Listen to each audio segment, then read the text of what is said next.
गुरुजी, आपके चरणों में मेरा शत शत नमन, बहुत प्रणाम। आपकी वजह से हम हैं। आपने हमें वेदों का ज्ञान दिया और हम ज्ञान आगे किसी से वार्तालाप करने के काबिल बने। आप हमारे समक्ष हैं तो ये हमारे लिए एक बड़ा हर्ष का विषय है। गुरुजी, कुछ प्रश्न हैं, अगर आप आज्ञा दें तो हम आपसे प्रश्न पूछना चाहते हैं। बोलिए बेटा। गुरुजी, आज आपने अग्निहोत्र के दौरान बताया कि यज्ञ, हवन और अग्निहोत्र एक जैसे नहीं होते हैं, उसमें थोड़ा अंतर होता है।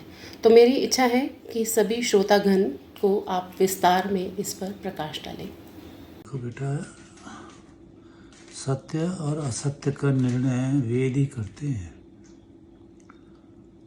तो वेद ने यज्ञ की जो परिभाषा की है उसका सारांश ये है कि देव पूजा संगतिकरण दानेषु इति यज्ञ।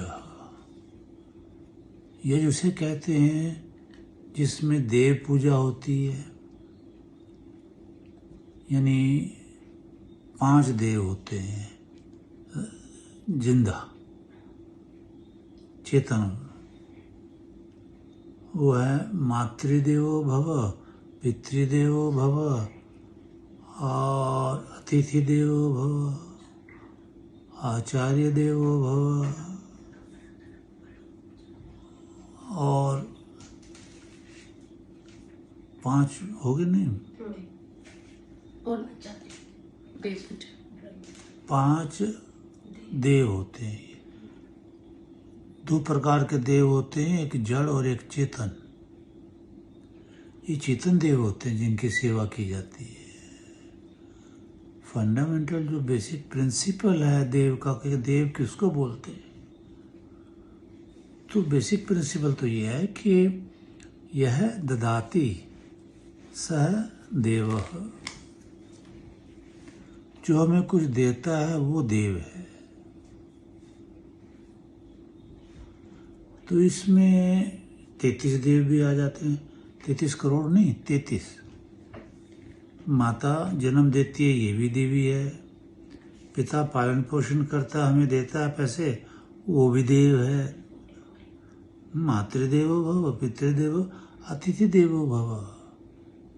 अतिथि वो होता है जिसको वेद का ज्ञान होता है, कम से कम एक का, तो वो हमें ज्ञान देता है वेद का, क्योंकि वो देता है ज्ञान, तो वो देने के कारण वो भी देव है। आचार्य देवो भव,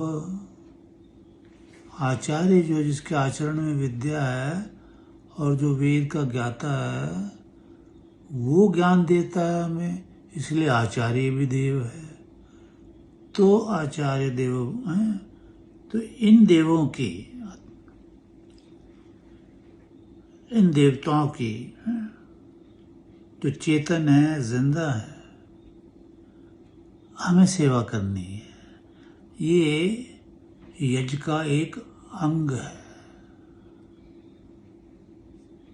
आप आहुतियां डालें, अग्निहोत्र करें, हवन करें, परंतु इन देवों की सेवा ना करें तो यज्ञ नहीं कहलाएगा। ये तो हो गए देव।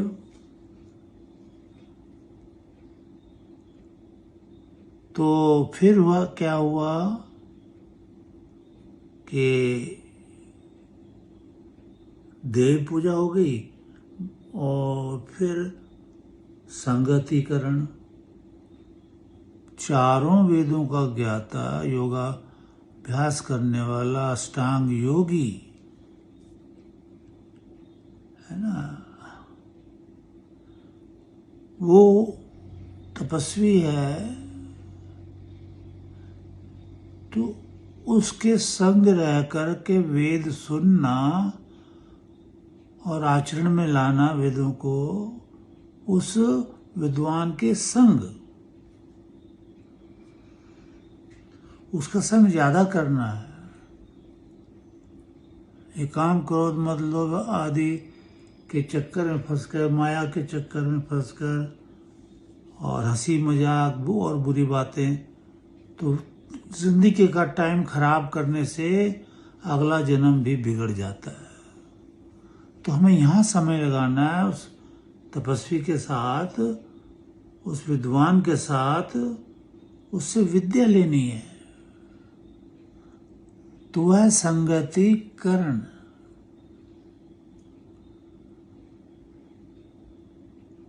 देव पूजा संगतिकरण दानेशु।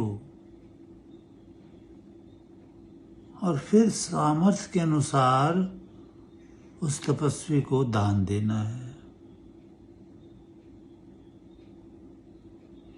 ये तो हुआ यज्ञ।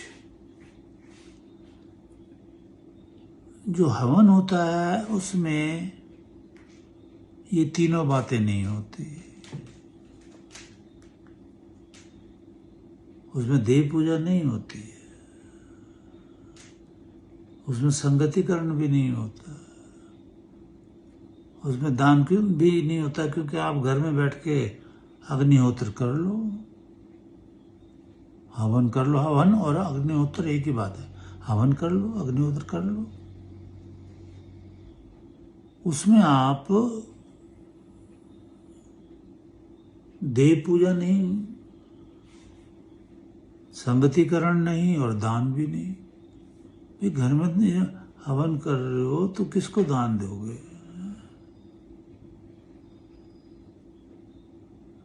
तो इसमें ये अंतर है। गुरुजी, आपका बहुत बहुत धन्यवाद। आपने इतने विस्तार से हमारे दर्शकों को बताया। उम्मीद करती हूँ दर्शक काफ़ी हद तक समझ भी गए होंगे कि यज्ञ और अग्निहोत्र और हवन एक ही होता है, और यज्ञ जो है उसमें उसे पूर्ण यज्ञ का अर्थ जो है वो गुरुजी ने आपके समक्ष रखा। गुरुजी, यज्ञ एक वली वैश्य यज्ञ की भी लोग बात करते हैं। जब हमें ज्ञान मिलता है तो वली वैश्य यज्ञ, तो इसका वेदानुसार क्या अर्थ होता है? बलि वैश्वदेव यज्ञ जो होता है वो आप जो स्वच्छ भोजन बनाते हैं, भोजन पूरा बन जाता है तो उससे पहले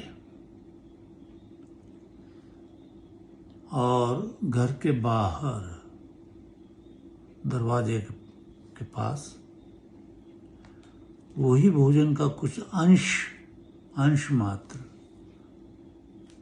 कौवों के लिए, चिड़िया के लिए, कुत्ते के लिए, बिल्ली, जो भी जानवर पशु पक्षी खाता है उसको आप पहले खाने से पहले वो दान कर देते हो, तो वो बलि वैश्वदेव यज्ञ कहलाता है।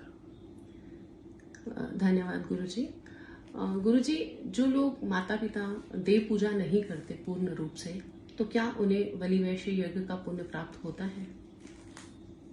माता पिता और गुरु की अगर सेवा नहीं है, परमेश्वर की सेवा नहीं है, तो कोई फल प्राप्त नहीं होता। परमेश्वर की सेवा ये है कि हम वेद सुने। इस भूमि पर परमेश्वर ने वेद दिए, तो श्रुतम तप है, वो वेद सुनना ही तप है। धन्यवाद गुरुजी। आज जहाँ कलयुग में माता पिता की सेवा लुप्त हो चुकी है, आपने हमारे दर्शकों को इतना अच्छा ज्ञान दिया। हम आपके बहुत आभारी हैं। तो इसके साथ ही हम अपनी वार्तालाप को यहीं विराम देते हैं। तो आपका एक बार फिर से हम तहे दिल से धन्यवाद करते हैं।